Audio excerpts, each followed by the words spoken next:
GDP ये word आपने बहुत बार सुने होंगे, न्यूज़ में, पॉलिटिकल डिबेट्स में जीडीपी वर्ड बहुत यूज़ होता है। तो आखिर क्या है ये जीडीपी, जानेंगे इस वीडियो में।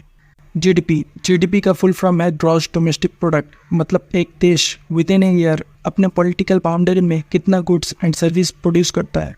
इंडिया के अंदर मोबाइल फ़ोन बन रहा है, कार बन रहा है, कोई कंपनी सीमेंट बना रही है, टीवी, वॉशिंग मशीन, फ्रिज, ये सब बन रहा है। ये सब जीडीपी के अंदर काउंट होता है। ये सब प्रोडक्ट के कैटेगरी में आते हैं।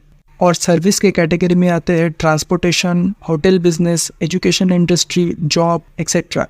आप फ्लाइट से एक शहर से दूसरे शहर जाते हो तो जो टिकट का प्राइस आप पे करते हो वो भी जीडीपी पे ऐड होता है।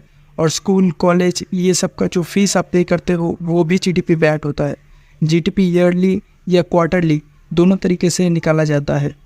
जीडीपी में किसी भी प्रोडक्ट का एंड वैल्यू कंसीडर किया जाता है। मान लीजिए आप किसी भी दुकान से ब्रेड खरीदते हो तो उसका पैसा जीडीपी में ऐड होगा, लेकिन वही ब्रेड अगर कोई दुकानदार, कोई रेस्टोरेंट वाला या कोई होटल वाला खरीदता है तो वो पैसा जीडीपी में ऐड नहीं होगा। उस ब्रेड से जो सैंडविच वो बना के बेचेगा वो पैसा जीडीपी में ऐड होगा, क्योंकि वो एंड कंज्यूमर नहीं है। जीडीपी हमेशा एंड वैल्यू पे कैलकुलेट किया जाता है। और एग्जांपल से समझे तो मान लीजिए आप सीमेंट खरीदते हो अपने घर के कंस्ट्रक्शन के लिए, तो उसका पैसा जीडीपी में ऐड होगा, क्योंकि उस केस में आप एंड कंज्यूमर हो। लेकिन वही सीमेंट अगर कोई बिल्डर खरीदता है तो वो पैसा जीडीपी में ऐड नहीं होगा। उस सीमेंट से जो बिल्डिंग बना के जो फ्लैट्स वो बेचेगा, उस फ्लैट का प्राइस जीडीपी में ऐड होगा, क्योंकि वो फ्लैट एंड प्रोडक्ट है। जीडीपी मेनली दो तरह के होते हैं, एक रियल जीडीपी और दूसरा नॉमिनल जीडीपी।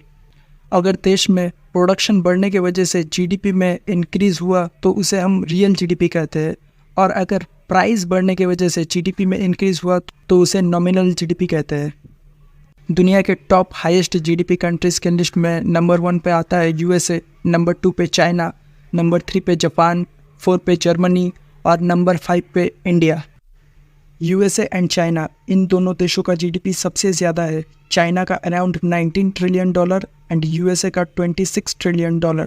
तो आखिर इन दोनों देशों का जीडीपी इतना ज़्यादा क्यों है बाकी देशों के कंपैरिजन में?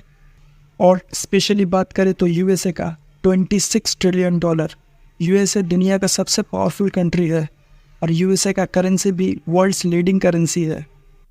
लेकिन शुरुआत से ही ऐसा नहीं था। ईयर 1900 के पहले से यूएसए इतना पावरफुल नहीं था। यूएसए को पावरफुल बनाने में सबसे ज़्यादा हेल्पफुल हुआ world war second world war ने यूएसए को सबसे ज़्यादा मदद किया ग्रो करने में। वर्ल्ड वॉर में एक तरह जब यूरोप के सारे कंट्री वॉर में लगे हुए थे तभी यूएसए उन्हें वेपन सप्लाई करता था और उससे ह्यूज प्रॉफिट्स अर्न करता था।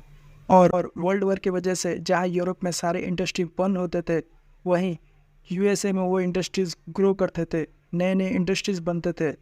और इसी वजह से तब यूएसए के इकोनॉमी में एक बहुत ही ज़्यादा ग्रोथ देखने को मिला था। और उस वक्त वर्ल्ड के ज़्यादातर अमीर लोग यूएसए को प्रेफर करते थे एज़ कम्पेयर टू यूरोप। और तभी यूएसए का करेंसी यूएस डॉलर भी पॉपुलर होना स्टार्ट किया था। लोग गोल्ड के एक्सचेंज में यूएस डॉलर को ज़्यादा प्रेफर करते थे, क्योंकि यूएस डॉलर ज़्यादा स्टेबल था। इसीलिए दुनिया का हर देश लिटरली यूएस डॉलर एक्सेप्ट और उससे ट्रेड करता था। और इसी के मदद से धीरे धीरे यूएसए ग्रो होना स्टार्ट हुआ और आज लिटरली दुनिया का सबसे पावरफुल कंट्री है यूएसए।